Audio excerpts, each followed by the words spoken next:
Bismillahirrahmanirrahim. Assalamualaikum warahmatullahi wabarakatuh. Alhamdulillah, syukru ala ni'matillah, wassalatu wassalamu ala rasulillah, la hawla wa la quwwata illa billah. Alhamdulillah, kita bersyukur kepada Allah Subhanahu wa ta'ala bisa bertemu lagi di channel ini. Semoga saudaraku semua selalu dalam lindungan dan rahmat Allah Subhanahu wa ta'ala, dan apapun pilihan hidup yang kita ambil menjadi yang terbaik menurut kita, juga menurut Allah Subhanahu wa ta'ala. Shalawat serta salam selalu tercurahkan atas junjungan kita Nabiuna Muhammad sallallahu alaihi wasallam. Sahabatku yang beriman yang dirahmati Allah Subhanahu wa ta'ala, sosok seorang ulama besar dari masa tabi'in yaitu Al-Imam Abdullah ibn al-Mubarak. Beliau adalah seorang ahli hadis dan ahli fikih. Beliau Al-Imam Abdullah ibn al-Mubarak sangat mendambakan dua hal dalam hal ibadah, yakni haji dan jihad.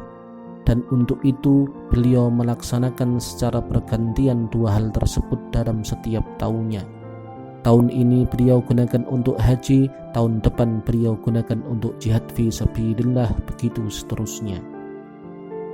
Suatu ketika tokoh tabi'in yang terkenal ini bercerita tentang pengalaman hajinya dari sekian haji yang beliau lakukan. Beliau berkata, "Ketika aku selesai mengerjakan haji di suatu tahun, aku tertidur di Masjidil Haram. Maka dalam tidurku itu aku bermimpi melihat dua malaikat yang turun dari langit.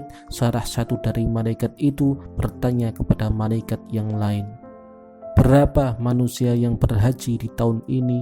Kemudian malaikat yang lain menjawab, 600.000 orang. 'Berapa jumlah dari mereka yang hajinya diterima oleh Allah Subhanahu wa ta'ala?' Kemudian malaikat yang lainnya menjawab, 'Ketahuilah bahwasanya tidak satupun orang yang melakukan haji di tahun ini yang hajinya diterima oleh Allah Subhanahu wa ta'ala. Semua ditolak oleh Allah Subhanahu wa ta'ala. Tetapi beruntung ada seorang laki-laki yang berasal dari Damaskus. Dia adalah seorang tukang sol sepatu. Dia bernama Ali bin Al-Muwafaq. Dia berniat haji di tahun ini, tapi karena suatu hal yang penting, akhirnya dia tidak jadi berangkat haji.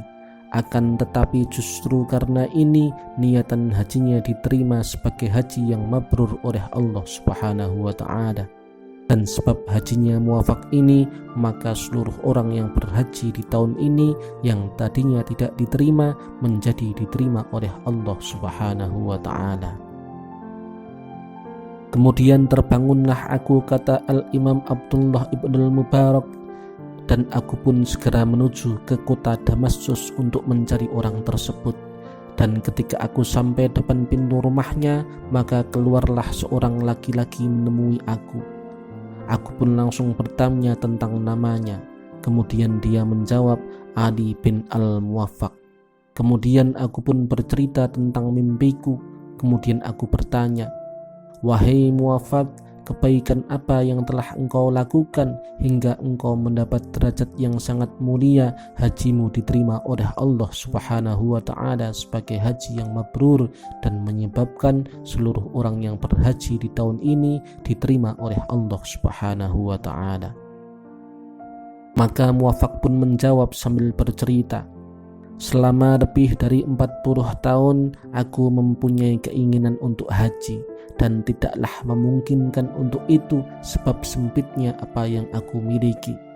Maka kemudian aku kumpulkan 1 dirham demi 1 dirham sampai terkumpullah 350 dirham, dan aku berkeinginan untuk melaksanakan haji di tahun ini.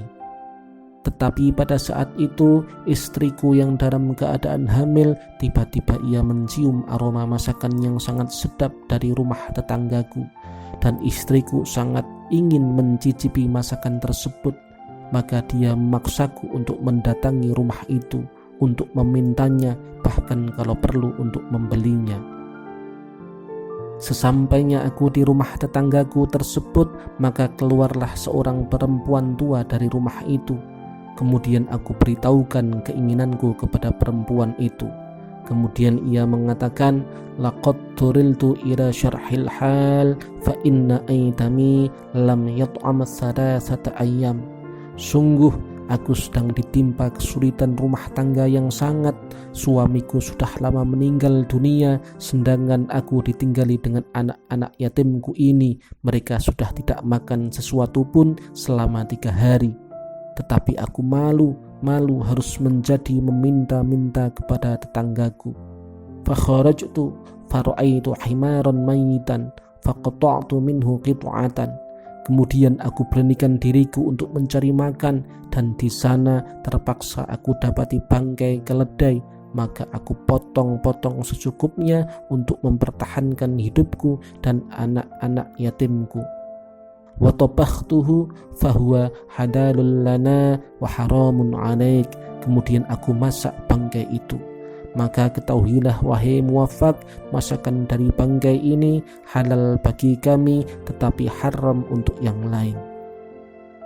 Mendengar perkataan wanita tersebut, aku langsung kembali ke rumah sambil aku berpikir, nanti ketika di akhirat kelak, ketika aku meninggalkan dunia ini, kemudian aku bertemu dengan kekasihku Rasulullah Muhammad sallallahu alaihi wasallam. Kemudian beliau bertanya kepadaku, wahai muwafaq, engkau memiliki tetangga seorang wanita yang tua, yang tidak mampu, yang memiliki anak yatim, yang 3 hari tidak makan. Mengapa engkau biarkan begitu saja?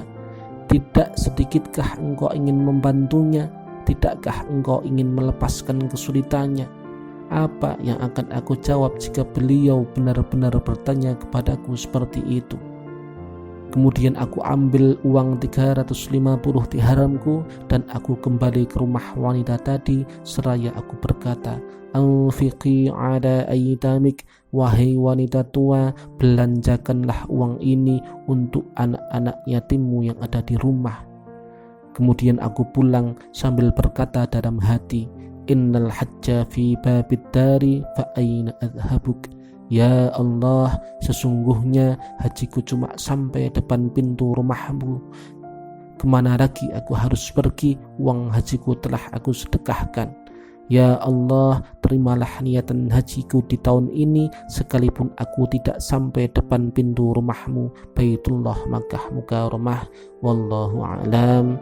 Wassalamualaikum warahmatullahi wabarakatuh.